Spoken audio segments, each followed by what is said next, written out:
Boa noite. Hoje estamos com a palestra Ética e Ação Social, os estados de vulnerabilidade, com o professor Samuel Sabino. Essa palestra é uma promoção da Coordenadoria de Ação Social da OAB São Paulo, a coordenadora a doutora Clarice Duxo, e o apoio do Departamento de Cultura e Eventos da OAB São Paulo, e do presidente Marcos da Costa. Então, agradecemos a todos também que estão conosco, a todos que estão aí vendo virtualmente esta palestra. E eu vou fazer uma breve apresentação do professor Samuel Sabino. Ele é um professor universitário, graduado em filosofia, pós-graduado e mestre em biomédica, MBA em gestão de negócios, diretor de treinamento da Ética Consultoria, diretor e fundador do Instituto Éticas. Com essa palestra também, quando eu vejo esse tema, eu já falo que refletir para o advogado, a gente sempre faz ou reflexões, ou pensa nos nossos litígios, na forma que irá conduzir. Agora, sobretudo, a ética, em que para o advogado é muito importante. Então, professor Samuel Sabino, é hoje uma grande satisfação nós estarmos recebendo o senhor aqui na OAB para proferir essa palestra. Então, fique à vontade com a palavra. Obrigado, boa noite. Doutora Saad, Eliana Saad, eu queria te agradecer o convite. Há um tempo atrás nós tínhamos conversado sobre a possibilidade de falar um pouco de ética na OAB, né? E o dia chegou. Bom, vamos trabalhar? Sim. Vamos. Vamos refletir, né? Vamos lá. Boa noite a todos. Bom, vamos pelo começo, né? Quando você é convidado a participar de um evento como esse, seja como aquele que vai falar ou aquele que vem ouvir, a primeira coisa que te chama a atenção é o título, né? O tema. Então, eu vou reproduzir o tema, o título. Ética e ação social, os estados de vulnerabilidade. Quando você lê um tema desse nível, com essa proposta, você tem, no mínimo, a expectativa que os pontos que estão ali colocados serão tratados na reflexão. Como eu sou professor, eu já dei aula para o Fundi 1, para o Fundi 2 e para o médio, para graduação e pós-graduação, então eu tive a experiência de transitar nessa evolução do homem, né, segundo os anos que vai passando. Então eu aprendi um pouco também a questão da didática, não sei se eu vou dar conta dessa didática, mas pensando didaticamente eu vou fragmentar isso.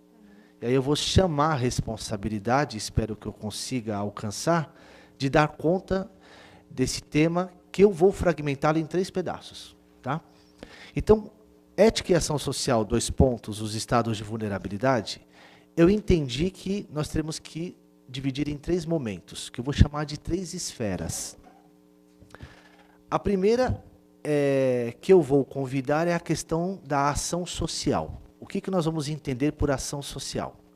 Depois, eu vou falar sobre os estados de vulnerabilidade, que será a segunda esfera maior, que eu vou dar o nome de gestão de risco. Eu vou amarrar tudo isso depois, tá? E a última, a terceira, a própria ética. Eu vou falar um pouco de uma perspectiva da ética. Quando você lê um romance, a última coisa que você quer ouvir do romance é a conclusão, né? A moral da história. Como na filosofia não se trata de um romance, ao meu entendimento, no meu amadurecimento enquanto aluno e depois como professor, eu entendi que para entender um pouco filosofia, a primeira coisa que você tem que fazer é já dar a moral da história. E é porque é o grande desafio da filosofia. A moral da história de hoje ela se resume a uma única palavra: dignidade. Essa é a palavra de ordem. Tudo que eu vou fazer aqui, todos os caminhos que eu vou trilhar, é para levar à reflexão ou ao entendimento do que é dignidade. Então, só para adiantar um pouquinho, quando você está numa atividade de ação social, né, seja lá o que isso queira dizer, você tem que ter o pressuposto que você faz o que faz enquanto ação social, faz porque você está prevendo retomar ou manter a própria dignidade. Agora, pasmem o seguinte, tanto a palavra ética quanto a palavra dignidade são duas palavras, dois conceitos de alto nível de abstração. Sabia, doutora? São palavras extremamente abstratas, intangíveis, e que nos criam um grande desafio de entendimento para entender exatamente do que se trata isso e a que isso corresponde. Então, vamos lá. Vamos falar, então, sobre a ação social. A nossa primeira grande esfera está relacionada à ideia de assistência social. Você vai encontrar essa atividade de assistência social tanto no primeiro setor quanto no segundo setor. O primeiro setor é o Estado, aquele que arrecada os impostos e que tem direitos e deveres na grande maioria,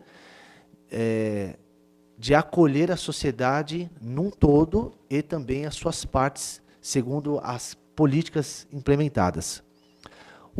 O segundo setor é o privado, que não nos cabe aqui.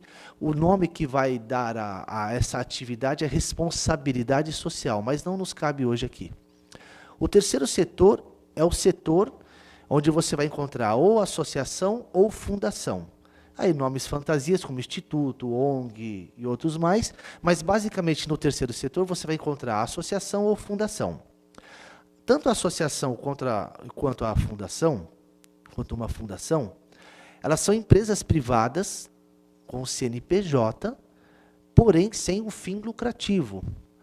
Ela é igual ao segundo setor. É uma empresa privada, tem CNPJ, mas se o segundo setor tem como fim último ter lucro, depois você recolhe esse lucro entre os sócios, no terceiro setor você vai ter apenas a ideia de uma empresa privada, os seus fundadores, né, os seus diretores, os dirigentes, mas aquele lucro, que já não se fala em lucro, vai falar em superávit, ele terá que retornar ao próprio projeto, para que o projeto possa se manter.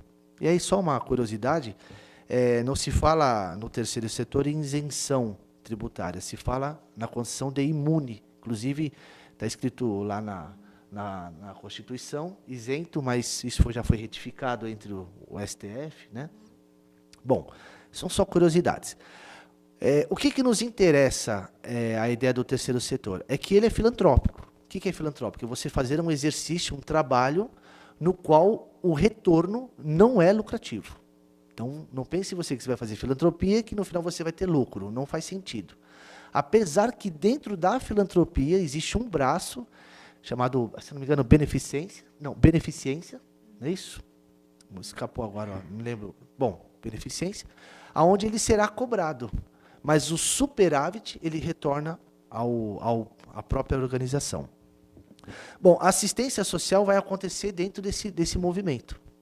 E aí, para eu justificar a nossa primeira esfera, que é a esfera da ação social, eu vou convidar mais duas palavras para fechar essa tríade, que seria o quê?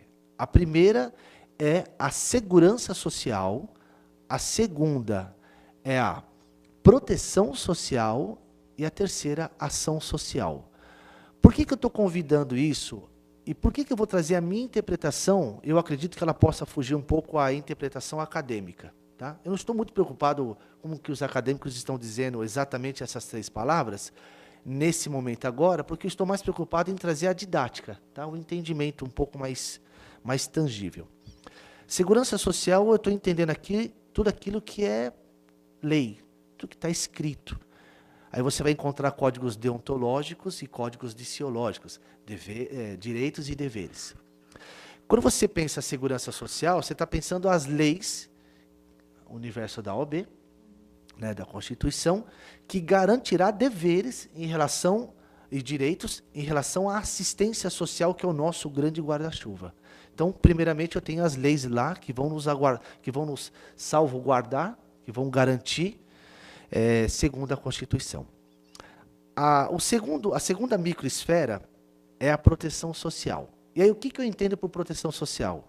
Eu entendo nada mais, nada menos do que a capacidade racional de analisar o mundo pela perspectiva de gestão de risco. Então, se de um lado eu tenho a lei escrita lá nos livros, que nos norteiam enquanto condutas, do outro lado eu preciso ter um olhar sobre a própria realidade, sobre o mundo factual, pela perspectiva de que há riscos.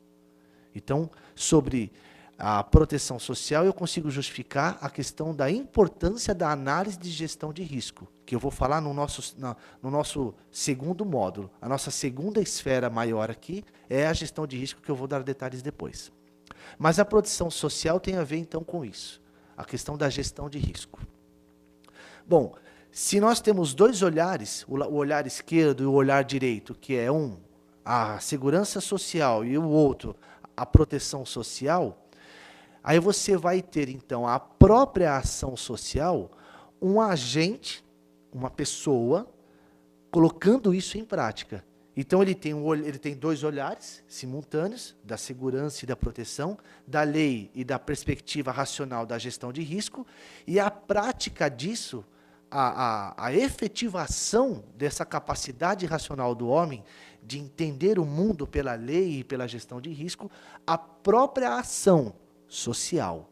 E aí, ao meu ver, essa tríade, essas três perspectivas que tem que ter simetria e acontecer ao mesmo tempo, vai justificar a prática de uma assistência social. E quando você vai, por exemplo, no terceiro setor, você vê lá um trabalho filantrópico com boa qualidade, de forma bem feita. Ao meu ver, no meu entendimento, essa tríade está acontecendo de forma simétrica. Então, eu tenho a lei, eu tenho o olhar que observa o risco e eu tenho a própria ação do agente. Esse agente que é autônomo e que age com responsabilidade. Então, sem estender muito, depois, se vocês quiserem, a gente pode trabalhar esses pontos, eu fecharia, então, o primeiro módulo, a primeira grande esfera sobre a ideia de assistência social. Com o ganho dessa compreensão da assistência social, que justifica a ação da ação social, eu consigo justificar o nosso segundo capítulo, a nossa segunda grande esfera, que é a própria gestão de risco. E o que nós entendemos como gestão de risco? Na gestão de risco, eu tenho um protagonista chamado ativo. Ativo é tudo aquilo que tem valor. E o que você pode compreender como ativo? Tudo. Tudo. Simplesmente tudo. Mas para a gente não ficar muito geral, muito genérico, eu vou dar alguns exemplos.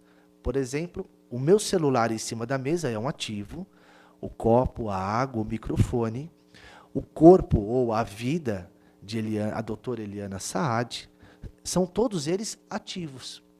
E se ativo é tudo aquilo que tem valor, ele terá no mínimo dois propósitos: manter-se na sua condição, naquela medida que é, ou, no melhor dos casos, expandir, ganhar valor.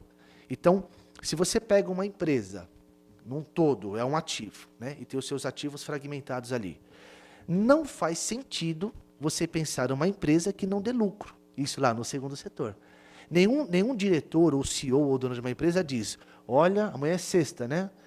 Se Deus quiser, amanhã a primeira coisa que eu quero ter é prejuízo. Não faz sentido. Então, o sentido racional normal, dentro de uma normatividade, é o lucro numa empresa. Então, é a expansão do ativo. Ou, pelo menos, você dizer: olha, pelo menos esse mês eu consegui pagar todas as contas, não tive lucro, mas também não tive prejuízo. Então, você percebe que o ativo, ou você, pelo menos, mantém o que é conquistado ali, ou você expande ele. Segundo passo. Todo ativo sempre terá uma esfera que o protegerá. Sempre. Não há um ativo que não tenha uma esfera que o proteja. Porém, toda a esfera de proteção de um ativo nunca será inviolável. Não existe um ativo no mundo que seja inviolável, porque também não faz sentido. Ele precisa ser acessado para que ele possa se expandir. Então, ele não pode ser inviolável. Então, todo ativo terá uma esfera que o protegerá.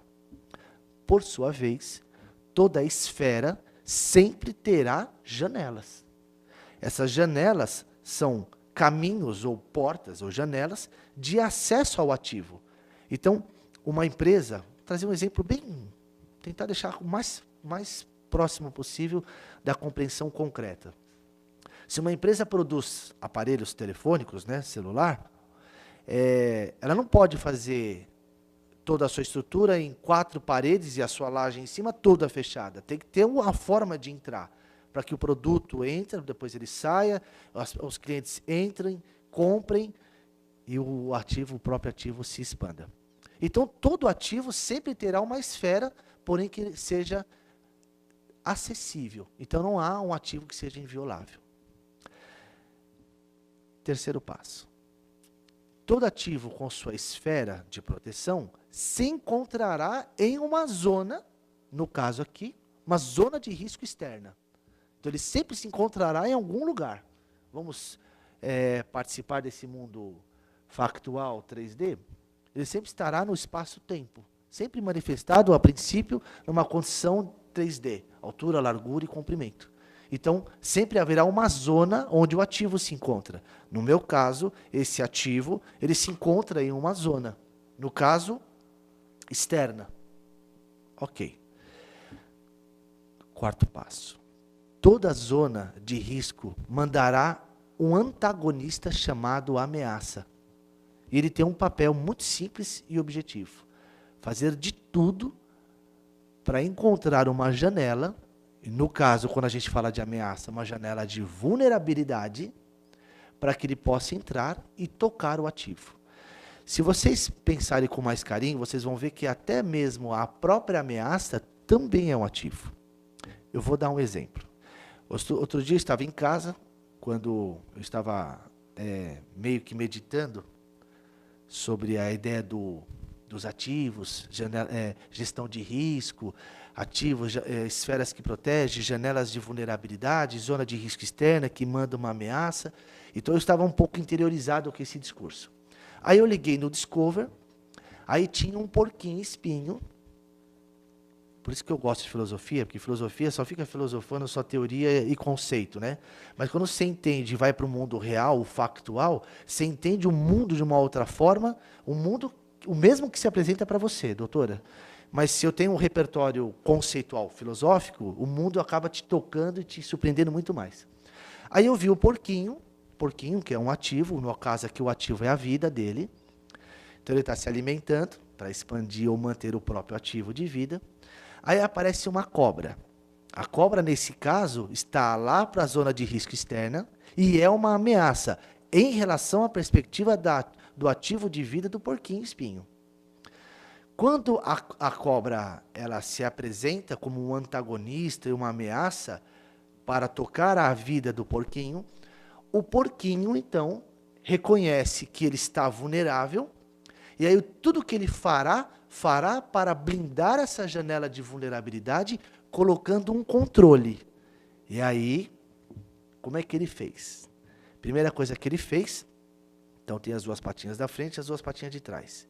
Ele pega uma patinha da frente e a outra patinha de trás, deixa no solo, e as outras 2 patinhas do lado esquerdo, a da frente e a de trás, ele levanta, fazendo com que o corpo dele ganhasse uma amplitude maior e todo o espinho ficasse direcionado à ameaça.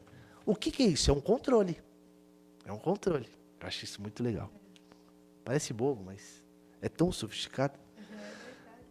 Bom, isso é coisa lá da natureza, né? Mas você está falando de empresa ativa, agora você vai na natureza? Então, ativo e gestão de riscos está em tudo. Tudo. Bom, aí a cobra continua no processo de ataque. E ela vê que por aquela janela, que até então era vulnerável, pelo controle, Ela deixa de ser vulnerável e agora há um controle e a cobra não entrará pelaquela via. Mas a cobra não desiste. Aí a cobra continua no processo. E aí ela muda ali um pouco a estratégia. E aí o que ele faz? Ele percebendo que poderá se encontrar novamente no estado de vulnerabilidade, perdendo o próprio ativo, ele lança então um novo controle. E aí o que ele faz? Você sabe? Ainda não foge? Não, não foge. Não foge. Gente, tem cobras que vai, acho que uns 800 por hora. Já viram cobra correndo? Tem cobra que é muito rápido. Até que dizem que se você estiver num sítio, corra para cima, não para baixo. Tá? Aí o que o porquinho faz? O porquinho vira de ponta cabeça e se finge de morto. Aí a cobra simplesmente, pelo ali, o mecanismo ali envolvido entre as partes, desiste e vai embora. Eu achei o segundo controle muito mais vulnerável do que o primeiro, porque ele estava de ponta cabeça assim os espinhos, mas o seu estado teatral de morto era um controle que naquele mecanismo acontecia perfeitamente e ela foi embora. Talvez ela tenha ido para a internet, buscado no iFood, uma coisa mais fácil. Mas naquele momento ela desiste.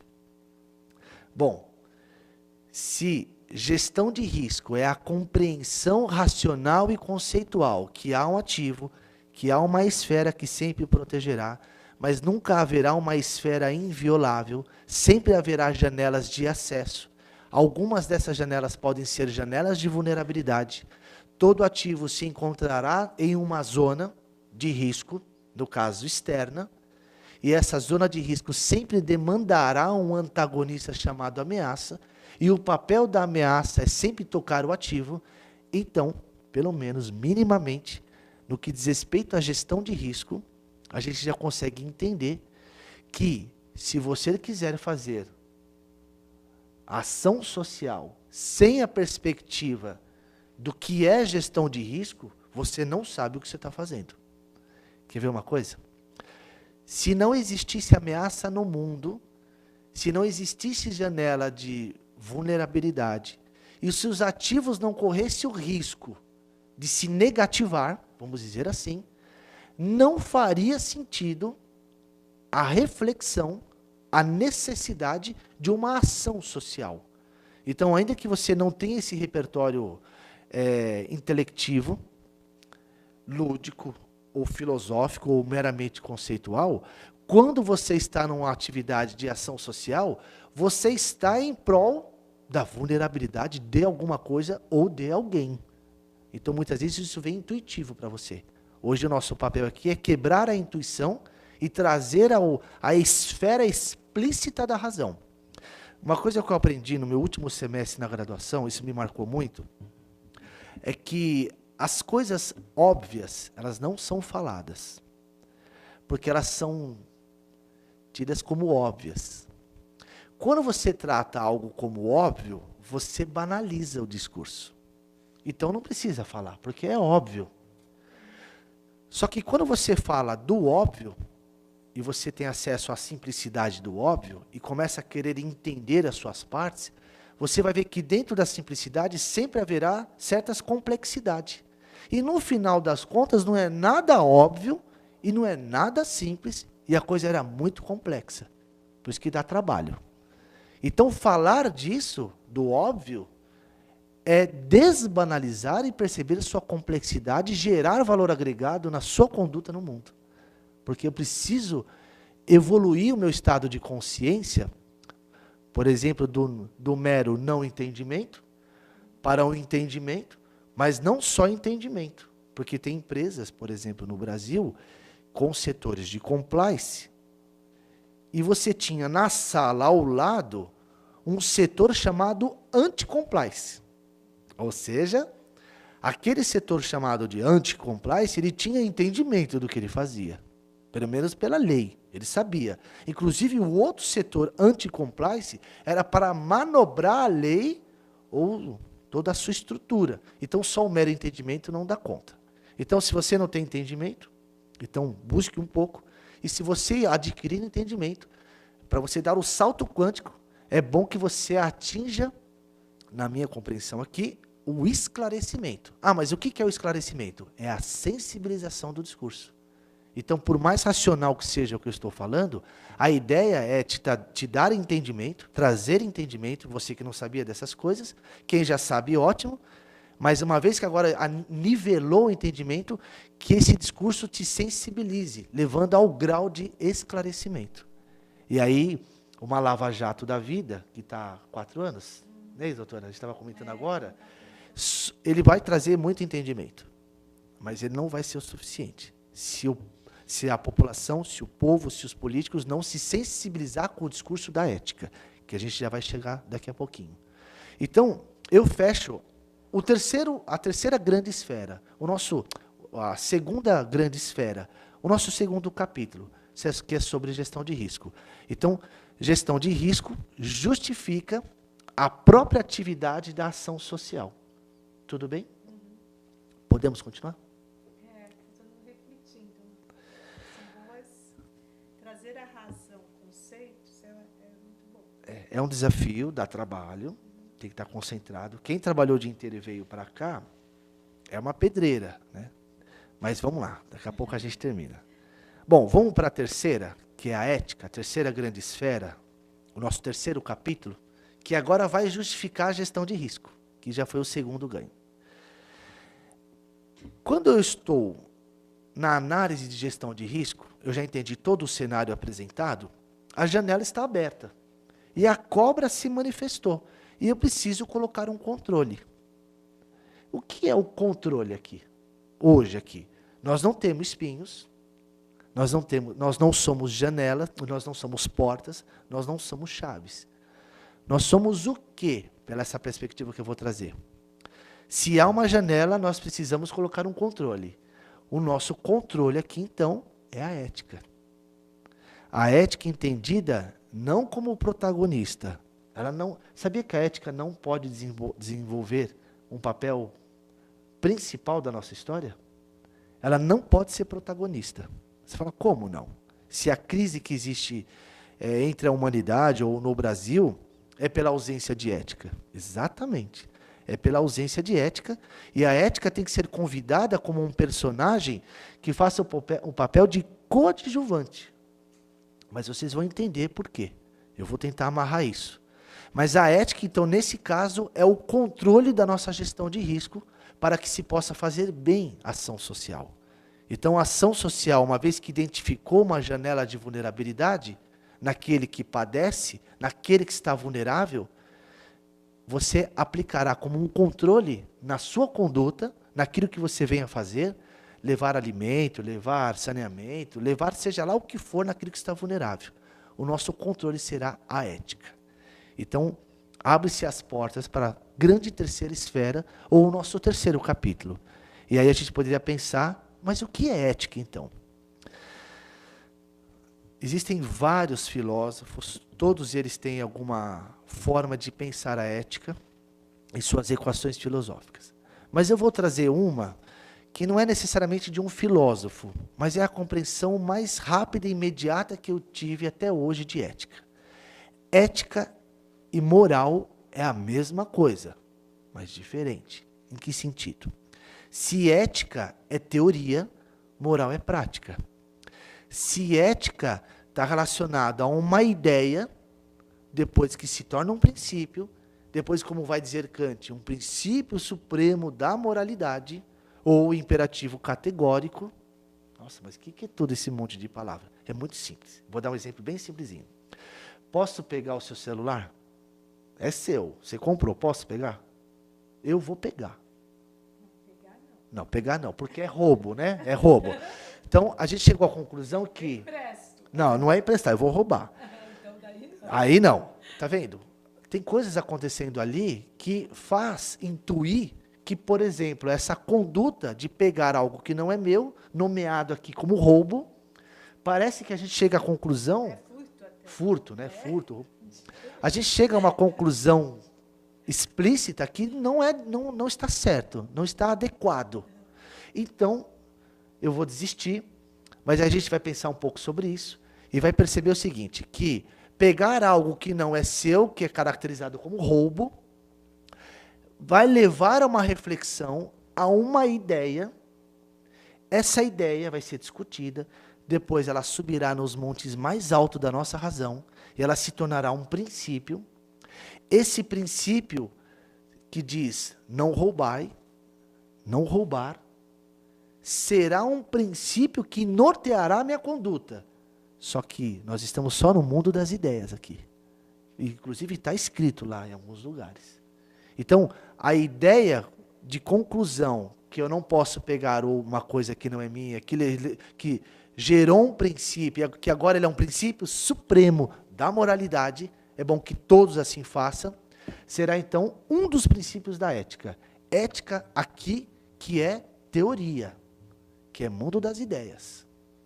Ponto. Ah, e a moral? A moral é assim. Se eu tenho a ideia na minha mente, eu que estou no mundo factual, quando eu vou até a doutora Eliana Saad, estou na iminência de pegar o celular e não pego, porque eu lembro que a ideia, o princípio supremo da moralidade, imperativo categórico, isso é Kant, tá?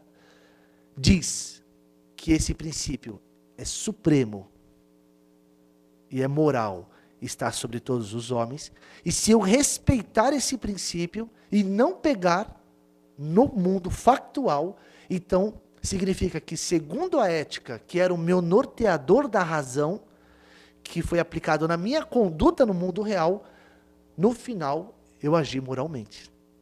Então, para mim, essa é a compreensão mais simples e imediata. Ou seja, ética e moral, mundo das ideias e mundo factual, eles têm que se encaixar de forma simétrica. Porque o Kant já resolveu o problema da ética no século XVIII. Está lá, é só ler. Você entendeu, não entendeu? Mas se você não se sensibilizar com o discurso, você vai pegar do mesmo jeito, mesmo entendendo. Agora, Entender, acho que é praticar. é o praticar, é entender que, por exemplo, se eu pegar o telefone... A ética nicômaco de equidade. Então, é uma outra perspectiva. Mas se quiser, se der tempo, eu falo um pouquinho. Bom, para fechar, o que eu quero dizer com isso? Mas é atual. O que eu quero dizer?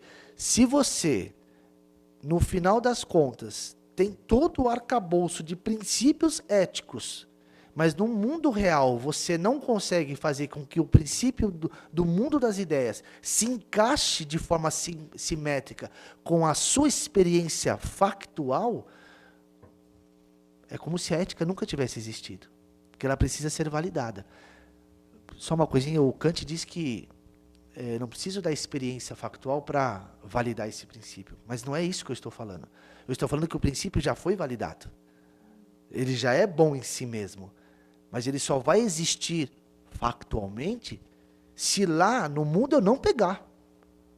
Percebe isso? Então, ética e moral é a mesma coisa, no sentido de que uma complementa a outra. Tudo bem até aqui? Agora, por que eu disse que a ética ela é coadjuvante? Eu quero trazer uma palavra, coisa minha, tá? Não sei se vai agradar, mas eu acho que ela pode ajudar bastante. Que é uma coisa chamada de indicadores de ética. O que são os indicadores de ética? Os indicadores de ética, ele vai poder proporcionar a você uma melhor compreensão da ética na prática. Então, o que eu entendo por indicadores de ética? Eu entendo isso. Vamos esquecer agora um pouco a ética. Vamos falar de uma outra coisa. Vamos falar sobre a vida? Posso usar você como exemplo, doutora? Pode. Eu vou falar sobre a sua vida. Mas já vou retificar o meu erro. Não é vida. Não se trata de vida. Que vida é uma palavra abstrata, atemporal, e ela não nos dá a fragmentação necessária para compreender a complexidade do existir humano. Como assim? Vou explicar. Não é vida, é viver. Por quê? Mas qual é a diferença? Se vida é algo abstrato, atemporal, viver é uma atualização dessa compreensão que leva essa existência ao mundo do tempo. Então as pessoas estão vivendo ou morrendo. E no meio desse caminho, desse projeto, no meu caso, que durou 80 anos, não, 81, quero viver até 80, não, vou viver mais, 90 anos, significa que esta vida, ou melhor, este viver, ele transcorreu no tempo e espaço. E ele também teve momentos de vulnerabilidade, porque nem sempre estive tão bem de saúde que nem agora, pelo menos até onde eu sei. Semana passada eu estive um pouco doente, estive com um pouco de dor. Então, haverá uma oscilação, e eu vou mostrar isso acontecendo. Então, atualizar o conceito vida para viver é fundamental para que tenhamos um ponto de partida para entender o que são os indicadores de ética. Tudo bem? Então, agora se trata do seu viver. E o seu viver será o princípio fundamental e de valor inalienável. Ponto. Bom, vamos fragmentar o seu viver? Olha que interessante. O seu viver será subsidiado ou terá princípios secundários que serão eles 4. Conservação, bem-estar, felicidade e o direito de ser. Por que eu fragmentei dessa forma? Importante também, conservação. Muito. Inclusive é o primeiro que eu coloquei. O que eu entendo por conservação? Conservação eu entendo aquilo que está aqui agora. Inclusive quando a doutora Eliana Saad atingir o seu grau 0 de conservação, significa que sua própria finitude chegou. E ela então morrerá. Eu gosto de trazer um pouco de número para podermos mensurar essa existência complexa. Então vamos pensar assim, a conservação de 0 a 100%. Será que existe uma conservação 100%? Não sei. Mas vamos mensurar desta forma. Então a conservação vai de 0 a 100%. Eu diria, por exemplo, que a minha conservação hoje está 95%. Eu estou bem, descansei bem, procurei não acordar tão cedo para não consumir tanto a minha energia, para eu usar toda essa energia à noite, para eu estar 100% concentrado com toda a potência da minha energia, da minha vida, do meu viver. Então, eu diria que eu estou 95%. O segundo princípio subsidiário, ou secundário, é o bem-estar. O bem-estar, nesse caso, ele oscilará entre 0 a 100 positivo e 0 a 100 negativo. Então, ora estou em estado de bem-estar, ora estou em estado de mal-estar. Tanto conservação quanto bem-estar diz respeito a corpo. Então, lá você encontrará dor. Fecha aqui. O terceiro princípio é a felicidade. Ainda que seja muito especulativo dizer o que é felicidade, mas é assim, se você tem a ideia universal de homem, você pode reconhecer a singularidade de cada um. Então eu posso perguntar para a Saad, para a doutora Saad, o que é felicidade para ela. E isso é um problema dela. Mas é possível mensurar de certa forma, ainda que seja de forma intuitiva, o grau de felicidade. E a felicidade também, assim como o bem-estar, oscilará entre de 0 a 100 positivo e de 0 a 100 negativo. O quarto, e não menos importante, talvez o mais abstrato e intangível de todos, é o direito de ser. O direito de ser está relacionado àquilo que você escolheu a sua existência. Por exemplo, enquanto, pelo menos, formação acadêmica, porque eu passei por essa graduação, sou um filósofo, pelo menos enquanto graduação, pelo menos enquanto formação acadêmica. Mas nem sempre fui filósofo. Eu já fui, por exemplo, corretor. Já fui ciclista, já fui para Ubatuba de bicicleta, quando mais jovem. Já fui do ambiente do esporte. Hoje eu já não sou mais, porque eu machuquei um pouco o joelho e eu não quis mais. Mas o direito de ser está relacionado àquilo que sua ilusão escolheu para si mesma. Se você escolheu ser advogado, isso é coisa sua. E por que é interessante o direito de ser e ele ter uma validade? Porque, ainda que a gente possa discordar disso, não tem nenhum problema, e a filosofia não quer afirmar, ela quer trazer a pergunta, não há sentido para a vida. Ah, você está muito louco. Como não? Na minha igreja diz que o sentido é a salvação da alma. Pode até ser verdade, mas isso vai ser depois do primeiro milésimo de segundo da sua morte. Então, até o último segundo da sua existência, acredite, não há sentido. E isso é uma grande sacada. Porque isso te dá a ideia de livre-arbítrio, e isso te dá toda a possibilidade de escolher e se tornar aquilo que vier a escolher. Se vai dar certo ou não, o problema é seu. Mas a ausência de sentido faz com que entremos num processo de busca de sentido. E aí você consegue encontrar uma validade, porque nem todo mundo busca a mesma coisa. Cada um se torna alguma coisa durante um tempo e muda de ideia. Eu nem sei se eu quero ser filósofo até o final do ano. Talvez eu queira ser advogado. Aí eu vou ter que estudar, fazer. Tá? Ou ser pai, casar, que eu ainda não tenho filho. Tá? Tudo bem? Então o direito de ser está relacionado àquilo que você projetou ao mundo, e sempre na iminência de realizar e concretizar aquilo que você projetou ao mundo. E quando é tudo positivo, é bacana, concretiza, você define o que você é e está tudo certo. Mas o direito de ser também não terá garantias. Que pode ser que uma mãe que sonhou com o seu único filho de entrar na faculdade e ser médico, na primeira semana que ele entra na universidade para ser um doutor, por uma tristeza da vida, ele, ao passar um farol vermelho, um farol verde, um homem embriagado passa o farol vermelho de forma irresponsável, bate os dois carros, tirando a vida do jovem. Bom, você vai entender de forma muito simples que o direito de ser mãe daquela mãe foi tirado.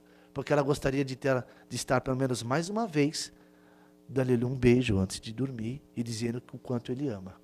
Então o que vai sobrar para ela é a angústia existencial de uma impossibilidade de voltar a ser aquilo que tinha escolhido, mãe, de definir aquilo que entendeu que seria um projeto de vida. Então o direito de ser também oscilará entre a possibilidade de ser e a possibilidade de não ser a qualquer momento. Então se o viver é o ser, e aí eu não quero contradizer o Shakespeare, mas a questão não é ser ou não ser. Essa não é a questão. Porque você já é. Você não vai escapar disso que você é. Com as suas angústias ou não, com as suas definições ou não. A questão é que esse viver, que é o princípio fundamental e é o próprio ser, ele se manifestará no mundo com 4 princípios subsidiários: conservação, bem-estar, felicidade e o direito de ser. Esses 4 princípios subsidiários oscilarão entre o estado positivo e negativo do próprio ser. Então a questão não é ser ou não ser, a questão é ser sendo e ser não sendo. Porque quando estou bem conservado, estou com bem-estar, estou feliz e o direito de ser está se realizando, estou eu no estado de ser, que não consigo escapar, sendo. Agora é só alguma coisa se negativar, você vai falar, pô, o sendo não está acontecendo. Mas o que está acontecendo? Estou em estado de ser não sendo. Você continua a ser, mas não sendo. Angústia, crise existencial, seja lá o que for, injustiças, ausência de liberdade, o que você quiser colocar. Então, você percebe que existir é uma constante oscilação entre o estado positivo e negativo do próprio ser. Ora ser sendo, ora ser não sendo. Se o viver é o nosso protagonista, e a ética foi colocada como coadjuvante, aonde entra a ética nos nossos indicadores de ética? Que agora não é mais meu. Eu contei o meu segredo, agora já é de todos nós aqui. Aonde que entra a ética? Olha que legal. A ética, ela só existe porque há uma possibilidade de negativar o próprio ser. Quer ver? Vamos pensar uma possibilidade de não se negativar o ser.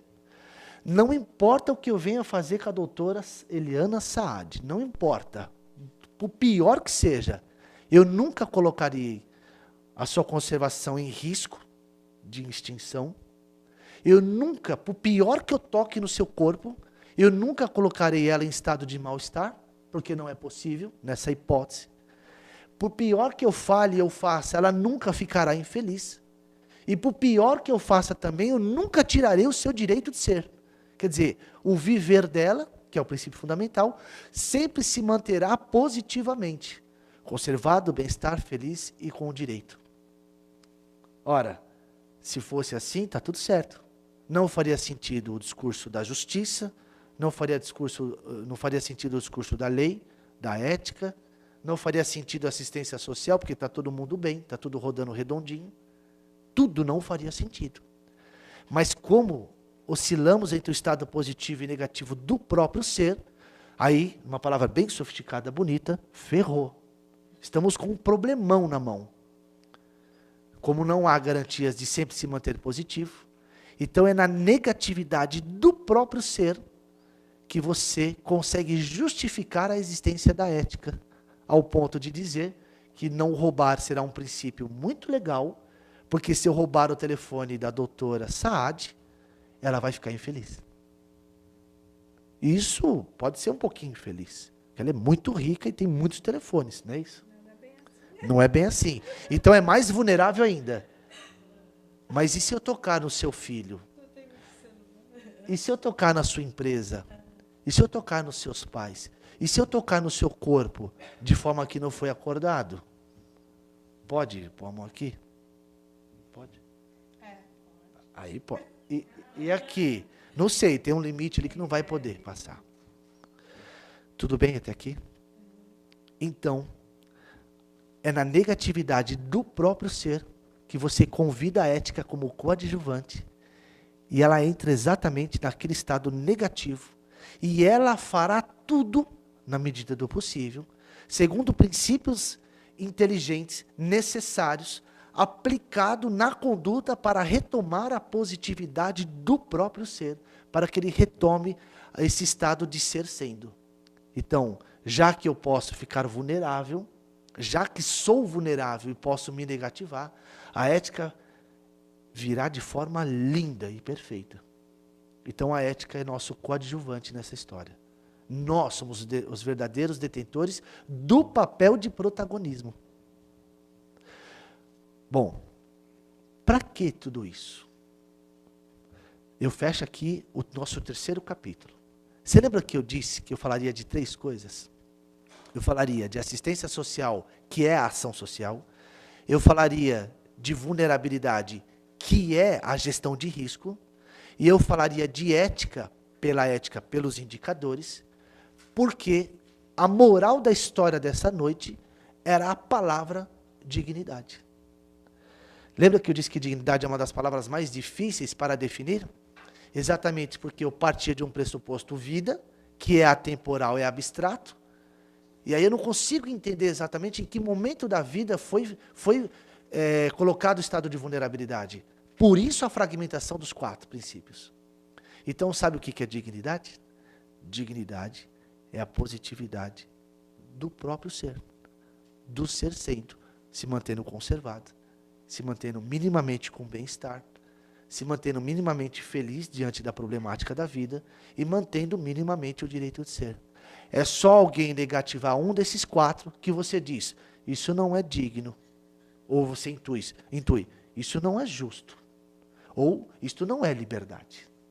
Então liberdade, justo, felicidade, tudo isso está relacionado a uma vida digna. A ética tem como pressuposto que independente dos sentidos de vidas que temos ao longo de todo um caminho, no final das contas, todos nós desejamos a mesma coisa, ser feliz. Inclusive, um político que desvia 50 milhões de reais e coloca dentro de um apartamento nos Jardins, né, se não me engano é isso, ele foi muito feliz. Se você ficou infeliz, se todos nós ficamos durante muito tempo no estado de mal-estar, porque o recurso não chegou no hospital, se o meu filho não conseguiu, se o meu filho não conseguiu se tratar, e chegando a óbito, porque o recurso não estava, e eu perco o direito de ser pai, isso é problema meu, e me levando à própria infelicidade. Mas ele com 50 milhões, por mais que ele demonstre um estado evoluído do seu espírito, ele atingiu a felicidade. Ele não fez aquilo ali para se tornar infeliz. Se vai vir infelicidade na vida dele depois é outra questão. Mas quando ele faz isso, faz em prol da felicidade. Então, a compreensão desses 4 princípios leva à reflexão do que é dignidade. É só negativar que você perde a dignidade. Você convida a ética como coadjuvante na negatividade do ser, do estado do ser não sendo, para que a ética possa manter a dignidade ou recuperá-la. Uma mãe, quando cuida do seu filho, ela não espera a dignidade ir embora primeiro.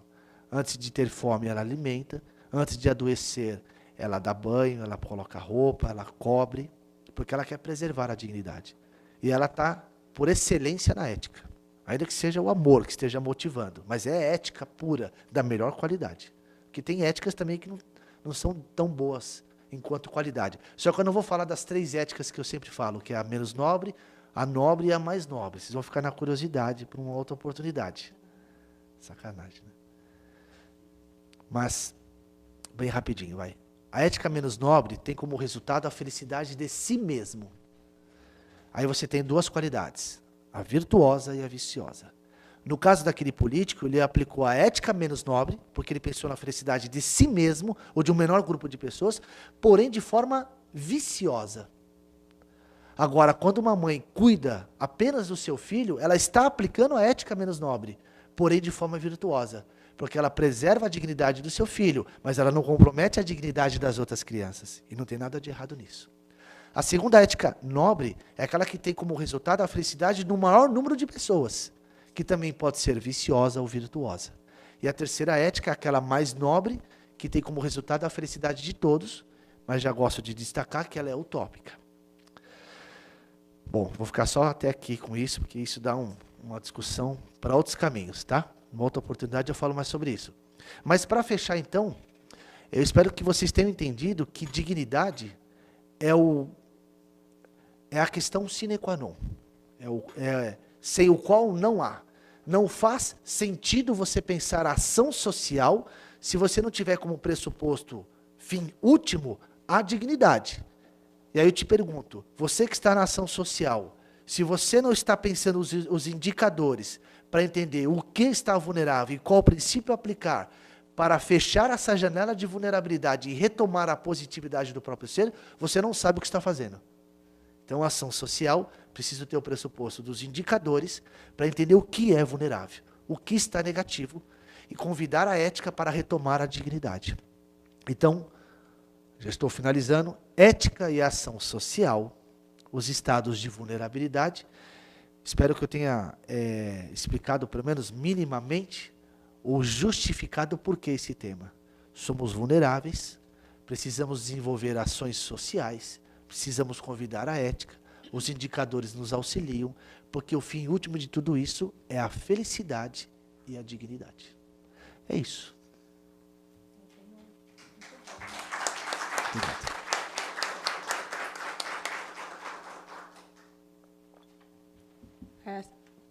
Antes de até abrir para as perguntas e dar o certificado, eu só gostaria, só para aí também, aproveitando esse tema que foi muito bem colocado pelo professor, é que a dignidade, como foi o início, ele colocou que ele falaria da dignidade.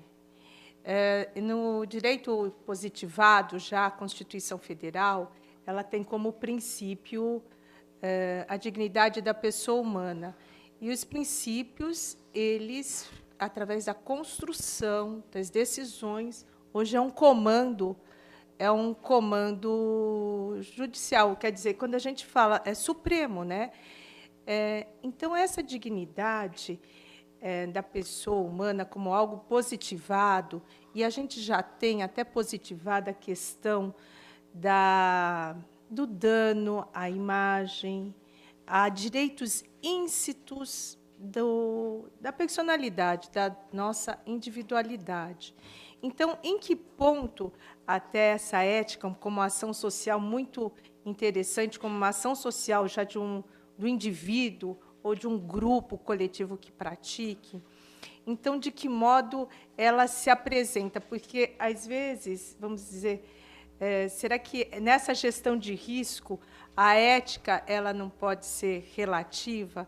Só a questão aí, quando a gente vem até para uma palestra, é justamente por estar refletindo a respeito, né? Então, vou deixar só uma segunda questão para estar sendo respondida. Essa ética menos nobre, porque ela permeia hoje tanto parece que ela passa a ser relativa, embora ela seja um comando aí. E eu citaria, a gente se depara, nós advogados, então, para estar trazendo isso para o professor filósofo, muito o que nos move quando a gente faz uma opção para o curso de Direito é distribuir ou administrar a justiça. E, quando se fala em justiça, nunca se pensa que não é sem ética, é justamente a ética, tanto que na OAB, nós, advogados, a gente tem que ter um respeito à ética.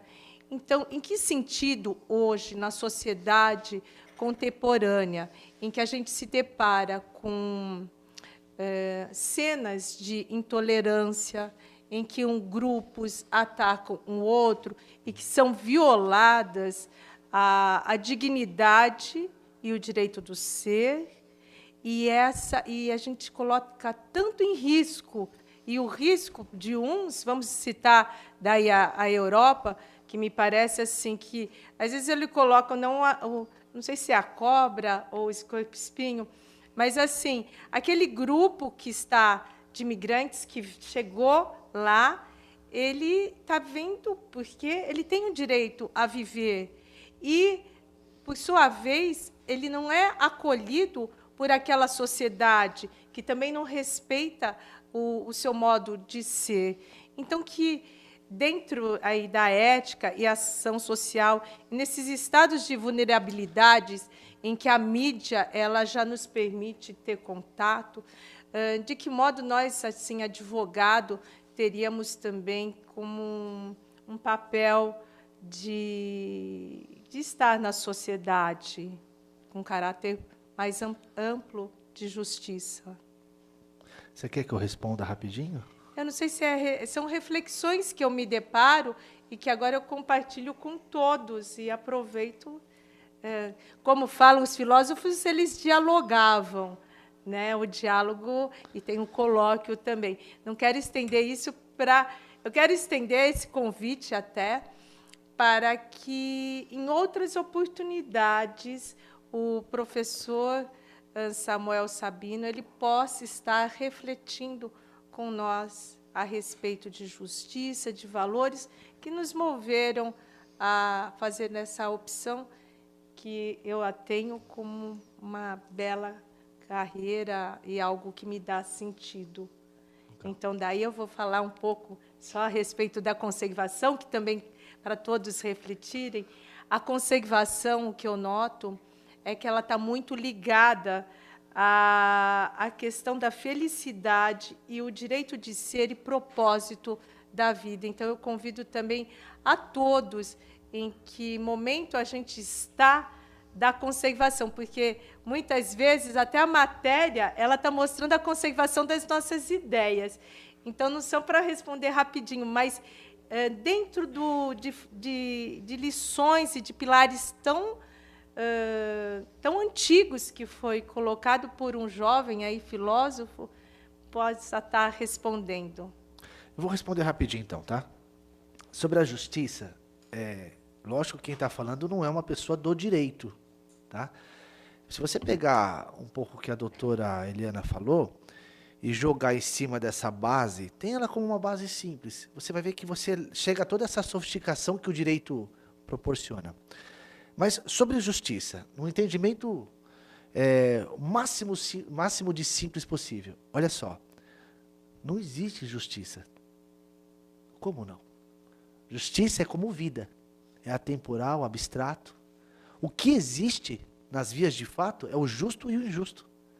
Quer ver uma coisa? Sabe aquele desenho que aparece no Facebook, no Instagram da vida, que tem um murinho e tem 3 jovens que eles querem assistir o jogo do outro lado? E tem 3 caixinhas? Aí, as 3 caixinhas são divididas de forma igual para eles.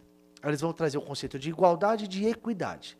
Bem rapidinho é o seguinte: se eu entender que o fim último daquela situação não é a quantidade de caixas que cada um vai ter, mas é assistir o jogo, e assistir o jogo é justo, então o cenário está estabelecido. quando eu atinjo o justo, justiça foi feita. Então não existe justiça. O que existe é justo e injusto. E o justo e injusto joga lá no viver. Se ele ficar positivo, está dentro do justo. Tem muitas variáveis aqui. Eu não vou trazer a discussão das variáveis, mas é um ponto de partida para se pensar. Quando você divide de forma... Se você pega o princípio de igualdade para fazer justiça em prol de alcançar o justo, e você divide 3 caixinhas igualmente para os 3, que é um alto, médio e um baixo, o alto, médio atinge a visão do jogo, mas o baixinho não consegue atingir. Então, para ele, é injusto, porque ele não alcançou o justo, justiça não foi feita, e o princípio de igualdade não deu conta. Aí você traz o conceito de equidade, de Aristóteles, que é, se igualdade é tratar os diferentes, porque somos todos diferentes. Não vem com uma conversinha que somos iguais, que é mentira isso aí. Somos iguais só em uma coisa, que Cristo nos ofereceu. Somos, como só tem um único Pai, somos todos filhos dele, então somos irmãos, então, pelo menos em uma coisa somos iguais, enquanto irmãos. Então, a ideia de igualdade no homem está em princípio abstrato. Somos iguais, só nisso. O resto é tudo diferente. Não vem falar que é igual que você está patinando. Então, só que eu preciso alcançar o justo para todos, porque todos têm dignidade. São todos reclamantes de dignidade. Então, o princípio de igualdade tem que ser aplicado primeiro para fazer justiça, porque ele vai abarcar o maior número possível de pessoas. E para o pequenininho, o que você faz? Na conta, no desenho, você tira a caixa do maior, porque o maior, sem caixa, ele consegue assistir o jogo, ele ainda consegue ficar sobre o muro. Você dá essa caixa para o pequenininho, 2 caixas para ele. Ah, mas ele vai ter 2 caixas. Mas não se trata de quantidade de caixas, se trata de assistir o jogo. Então você dá 2 caixas para o menor, aí você aplica o conceito de equidade, que é tratar o diferente de forma diferente, depois que a igualdade foi aplicada. Aí você vai equalizando um mundo justo. Mas na verdade, uma provocação, não existe justiça. Justiça não tem nada a ver com nós. O que tem a ver é justo e injusto. E o injusto é quando é negativo. Então, sobre justiça, bem rapidinho isso. Outra coisa para fechar, a questão do relativismo, que é o seu questionamento intuitivo, né? Ele vai ser respondido nas 3 éticas. As 3 éticas vai justificar esse relativismo. Então, existe éticas, eu compartilho da ideia que sim. Existe ética. Aí você fala assim, uma outra coisa que eu não falei, o que é ética então? Ética é uma ciência da conduta. Quer ver? Tudo bem?